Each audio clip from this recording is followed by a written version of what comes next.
హిందూ మహాసముద్రం ప్రస్తుతం అంతర్జాతీయ యుద్ధ క్షేత్రంగా మారుతుంది. అమెరికా జలంతర్గామి దాడిలో ఇరాన్ యుద్ధనౌక IRIS దేనా ధ్వంసమై 87 మంది నావికులు ప్రాణాలు కోల్పోయిన మరుసటి రోజే మరో ఇరాన్ యుద్ధనౌక శ్రీలంక జలాల వైపు దూసుకురావడం తీవ్రంగా కలకలం రేపుతుంది. సుమారు 100 మందికి పైగా సిబ్బందితో ఉన్న ఈ రెండో యుద్ధనౌక తమకు అత్యవసరంగా ఓడరేవులో చోటు కల్పించాలని శ్రీలంక ప్రభుత్వాన్ని కోరింది. నిన్నటి దాడి తరహాలోని ఈ నౌకపై కూడా దాడి జరిగే అవకాశం ఉందన్న భయాందోళన వ్యక్తమవుతుంది.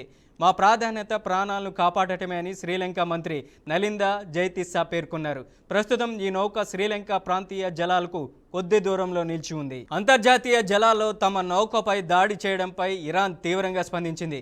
విశాఖపట్నంలో జరిగిన మిలిటరీ వ్యాయామం ముగించుకొని తిరిగి వెళ్తుండగా ఎలాంటి హెచ్చరికలు లేకుండా అమెరికా టార్పెడోలతో దాడి చేసిందని ఇరాన్ ఆరోపించింది.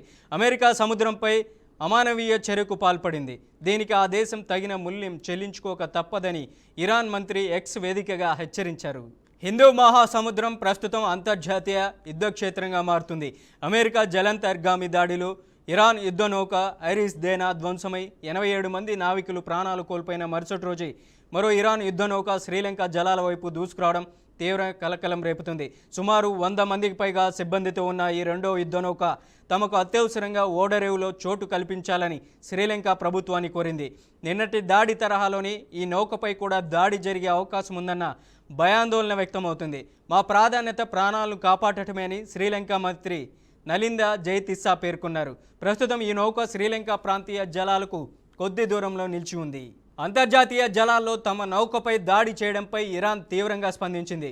విశాఖపట్నంలో జరిగిన మిలిటరీ వ్యాయామం ముగించుకొని తిరిగి వెళ్తుండగా ఎలాంటి హెచ్చరికలు లేకుండా అమెరికా టార్పెడోలతో దాడి చేసిందని ఇరాన్ ఆరోపించింది. అమెరికా సముద్రంపై అమానవీయ చర్యకు పాల్పడింది. దీనికి ఆ దేశం తగిన మూల్యం చెల్లించుకోక తప్పదని ఇరాన్ మంత్రి ఎక్స్ వేదికగా హెచ్చరించారు. ఏపీ శాసనమండలి రేపటికి వాయిదా పడింది. తిరుమల లడ్డూ నెయ్యి వ్యవహారంపై సభ దద్దరిల్లింది. అధికార ప్రతిపక్ష సభ్యుల మధ్య వాగ్వాదం జరిగింది. తప్పు తమదేనంటూ పరస్పర ఆరోపణలు చేసుకున్నారు. ఈ చర్చ కాస్త హిందూ క్రిస్టియన్ వైపు మళ్ళింది. మాజీ CM YS Jaganmohan Reddy Christian కాబట్టే 2019 నుంచి 24 సమయంలో తిరుమలలో అపవిత్రత చోటు చేసుకుందని అధికార పక్ష సభ్యులు ఆరోపించారు. చంద్రబాబు సీఎం అయిన తర్వాత తిరుమల లడ్డూ నెయ్యిలో కల్తీ జరిగిందని ప్రతిపక్ష సభ్యులు కౌంటర్ వ్యాఖ్యలు చేశారు. జగన్ క్రిస్టియనేనని మంత్రి అచ్చెన్నాయుడు పదే అనడంపై వైసీపీ సభ్యులు అభ్యంతరం వ్యక్తం చేశారు. సభకు అచ్చెన్నాయుడు క్షమాపణలు చెప్పాల్సిందేనని వైసీపీ సభ్యులు ఎమ్మెల్సీలు కూడా పట్టుబడ్డారు. చైర్మన్ పోడియం వద్దకు ఎమ్మెల్సీలు వెళ్లి ఆందోళన వ్యక్తం చేశారు. దీంతో సభలో ఒక్కసారిగా ఉద్రిక్తత పరిస్థితులు నెలకొన్నాయి. ఈ మేరకు చైర్మన్ పలుమార్లు మండలిని వాయిదా వేశారు. తిరిగి అనంతరం ప్రారంభమైన ఇదే గందరగోళం నెలకొంది. చైర్మన్ ఎంత వారించినా అధికార ప్రతిపక్ష సభ్యుల ఆందోళనలు డిమాండ్లతో మండలి హోరెత్తింది. దీంతో మండలిని శుక్రవారానికి వాయిదా వేస్తున్నట్లు చైర్మన్ మోషన్ రాజు ప్రకటించారు. అదే మాట మీ అధ్యక్షుడికి కూడా అన్నాను. నేను మీరు 100% క్రిస్టియను అవునా కాదా మీరు ఆన్సర్ చేయండి అని చెప్పారు అధ్యక్ష. 24 గంటలైంది. ఎందుకు చెప్పలేదు 24 గంటలైంది అధ్యక్ష, ఎందుకు చెప్పలేదు? నేనని 24 గంటలైంది. క్రిస్టియన్ కాకపోతే ఎందుకు చెప్పలేదు?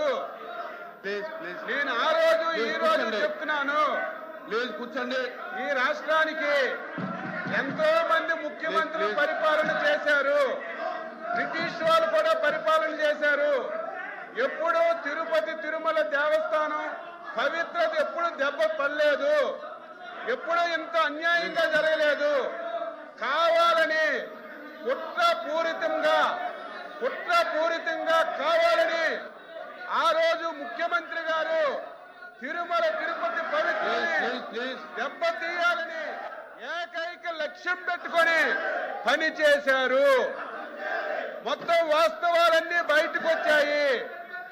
ఈరోజు ఆ వాస్తవాలన్నీ హిందూ సమాజానికి తెలుస్తాయని కావాలని చెప్పి ఏదో ఒక విషయం అధ్యక్ష, సంబంధం లేని విషయాలు ఏదో ఒకటి తీసుకొచ్చి ఈ విధంగా ఆన్సర్ రాకుండా చేస్తున్నారు. ఇంకోటి అధ్యక్ష, అదే మాట మీ అధ్యక్ష